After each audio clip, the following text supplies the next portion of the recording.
And welcome back to Tech Tuesday. I know this seems like a simple one, but I wanted to kind of go over some of the rulers that I have and the ones I use. I know anyone can draw a straight line with a ruler, and that's really what we know. You know, we've been given rulers as little kids from the start, and again, they seem pretty basic. But the actual story is there's some really cool specific function rulers out there that you may or may not be aware of. So I'm going to go through some of them that I use a lot here. And if it's something that you've never been exposed to, that's great. You'll get something out of it. And if you're a ruler pro, please feel free to add in the comments if I missed something. And yeah, so I know when you're getting started as an artist, it's we all have these really inexpensive rubbery rulers, and you would think that once you graduate beyond this, you'll be going to the real fancy crazy rulers. But it's funny how often I use this little kid's cheapo ruler. One of the big reasons I love this ruler is because it bends. So it's made out of some reasonably flexible rubber material. This is so nice for being able to kind of go around an odd object to measure it. The other thing I really love about this ruler, especially on some of the custom automotive stuff that I'm doing, the small bike parts, this rubber ruler is really soft. It's not going to damage anything as I use this ruler on the surface. You would think that this, dollar store ruler would get kind of put aside when you get going, but these things have the uses. Obviously, with an inexpensive ruler, what you don't get is a ton of accuracy. I mean, the markings on this are great, but they're big and chunky, and it's hard to get a super accurate measurement on this. You can get general measurements for sure, but it's not something that you'd want to be doing drafting with or anything like that. So yeah, so if you have these rulers, hold on to them. You will definitely use them. As you can see, mine's covered in paint. I use this little guy a lot. All right, before I get into the specific rulers, I'm going to show you a couple other real inexpensive ones that I find get a lot of use around here. This is the first one. You can get this at any hobby store. This is made by Westcott, so it's just a real inexpensive. I think I got this at Hobby Lobby or Michael's. This has some of the same characteristics as that little cheapo ruler. This is nice because it'll bend around a surface really easily and not damage it. It's plastic. What I really love about this one is it's see-through.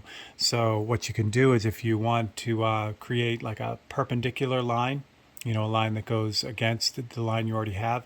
These little grids make it really easy to kind of line that up with the line that's going this way, and then you'll be able to just make your marks. So I find I use these rulers a lot for that kind of thing too. So those are really nice too. And again, super inexpensive. Okay. Let me show you the other end of the spectrum, the ruler I don't use anymore, but it's still really cool. So this is one of my dad's drafting rulers, and if you want super accuracy in a ruler, these are all engine divided rulers. These are designed. They have the clamps on them to go on to a desk. So the desk, the machine that used to create parallel lines and things like that. But this is a beauty. This is, like I said, this is one of my dad's, and for accuracy. You can't beat these engine divided rulers. You wouldn't, like I said. I mean, don't rush out and buy them.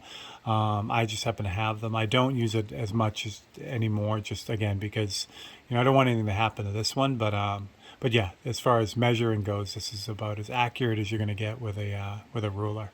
All right, so let me stick to the next one. This one, again, made by Westcott. You can get this at Hobby Lobby or Michael's or anything like that, any of your craft stores. This is the first metal ruler. So this is a steel ruler, but it's very thin. So the thing that makes this interesting, this is an inking ruler. And what makes it different than other rulers is the backing on it. So you notice this has a piece of cork on the back. And notice the cork doesn't go all the way to the edge. Well, they do that for a reason. So if you've gotten one of these rulers and don't know why there's cork on the back, this is why. So first of all, it's really non-slip when you put the cork on the back, but that's really not what it's for. So with an inking ruler, when you have a pen like this, if you were to make a line with a regular ruler, and it's not going to do that with this because it's a fine tipped Sharpie, but what happens is when the ruler is directly on the surface, zoom you guys in, So when the ruler is directly on the surface and then you go and put your marker next to it and then start your line, what will happen is more times than not, if it's a really fluid ink, it will grab onto the ruler and then it'll creep underneath and create this. It just gets sucked underneath basically, and then it makes a mess. So what happens with the inking rulers is they have this little piece of cork on the back that lifts that ruler off the surface just a hair, and by giving you that little gap there, you can use your fluid inks and it won't drag underneath. So that's really what that's for. So these rulers are great because once you get into the nicer rulers, again, the markings on them are really, really accurate and clear, so you can use this to do just about anything. So I find I use inking rulers a lot across the board too. A real cool ruler that I'll post links to most, if I can find all of them. I'll post links to them, but I'll give you links to the specific ones like this one. This one is made by a company called Trulers, and for measuring and laying out, Trulers, that's all they do. They have come up with the coolest ways of creating a measuring system for whatever you're working on. It's really, really cool. So this is their little steel ruler. This is kind of something you're supposed to throw in your pocket. They have these cool triangular markings at each one of the measuring intervals, so it makes it really quick and easy to see. But what I like about this one is the holes in the middle of it. So this one will double as a compass too, which is pretty neat. So if you have a certain size circle you want to draw, you would just kind of put your center on this. Get you close here so you can see what I'm doing. So the first mark here, the hole is at the this is at the 1/8 inch mark right here, this little tiny hole. So I'm going to line that up right there. And then if I put my pencil in there, and then I can back up, there we go. So I just got to, no matter what size circle I want, so say I want like a, I don't know, 3.5 inch circle. So I would go to the 3.5 inch circle up here, but then add the extra 1/8 inch because I'm using the 1/8 to hold it. And then I can use this ruler to actually make a compass, to make a circle. So it's 3.5, well, it would be 7-inch diameter, but you get the idea. So this is a really, really cool multi-use ruler. It's very cool. This is also steel, and the reason why I bring that up is because if you're using magnets, the magnets will stick to these, where the next set of rulers that I'm going to show you, the magnets will not stick. So sometimes that's important, sometimes it isn't, but it's nice to know which ones are which. The steel ones are very durable. You can make them very thin, but they're still really strong. You won't find thin aluminum rulers like this. They usually are steel. The aluminum rulers, like the next set I'm going to show you, are a little bit thicker. So these rulers are, they're called cutting rails. They're made by Art Tool, and you notice this really big fat lip on one side and then the actual ruler side on the other. So these are really great rulers. I find I use these a lot. And I flip this over, but it has a rubber mat on the back, a rubber pad. So this actually will also work as an inking ruler because that rubber doesn't go right to the edge, so it'll double as that. But what I feel the rubber is really for is to hold this in place when you're especially when you're cutting, which is what it was really intended for. But once you get that in place, that rubber on the back really holds this in if you put downward pressure on this. So it's really nice if you're cutting something like map board or something like that. This thing is really going to hold in place, and it has this neat lip on it so that as you are cutting, you have something to protect your fingers while you're cutting too. So it's just a really nice all-around ruler. Like I said, I use these all the time. So these have a specific airbrush kind of use as well, which I'll show you. And this is really kind of neat too. You can use this with, actually I'll show you both ways. You can do it with paintbrush or airbrush. So if you flip this ruler up, you can kind of hold it at an angle with the big protection grip here. So if you had a paintbrush and you were painting, you could actually paint, and I tilt this so you can see it in action.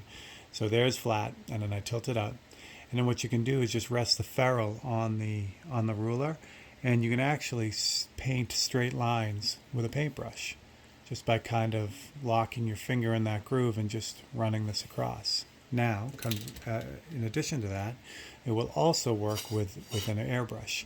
So this one happens to have a MAC valve on it, this little air valve. You don't need it to do this. All you need to do is really rest it on the surface, but it's nice with the MAC valve because it locks in.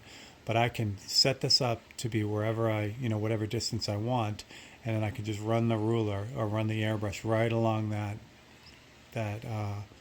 edge to get a perfectly straight line with an airbrush. So it's a really, really cool trick. You can do that, certainly do that with a regular ruler. Like here's the inking ruler, so I could do the same thing, flip it up. But the thing with with especially these steel rulers, they're very thin and flexible. So with these, you have a tendency to flex that ruler as you're kind of rolling this along, and that will that'll change the line. And certainly the same thing with the plastic ruler. If you have a heavy hand, you can bend that down as you're moving. But the cutting rail is completely rigid, so that's not going to move. It's just going to slide right along really nicely. So that's kind of a great bonus kind of thing with these cutting rails. So there you have it. Pretty simple, pretty straight ahead. I know if you, like I said, if you've been doing this for a long time, you've come across all these different types of rulers. But if you're just getting into it and looking for some basic things to have, this will hopefully give you a good idea of the different kind of rulers and how they might help you out. So I know, like I said, these guys, mostly all of these see use in my studio every day. So it's one of those essential items. So that's it. So I will post links to the specific ones like the Art Tool products and the Trulers products. The other ones like the Westcott rulers and the little inexpensive dollar store rulers, you can get these anywhere. So I won't put any links to this. I think you guys get the idea on those. All right. So for Steve Leahy and Tech Tuesday, thanks for joining me again. Catch you next Tuesday for another tip, and look out Thursday for show and tell and some other painting that's going on here too. So if you enjoyed this, please like and subscribe and hit that bell icon, and we'll keep it going and get some more stuff up here for you. All right, thanks a lot, and I'll see you guys next time.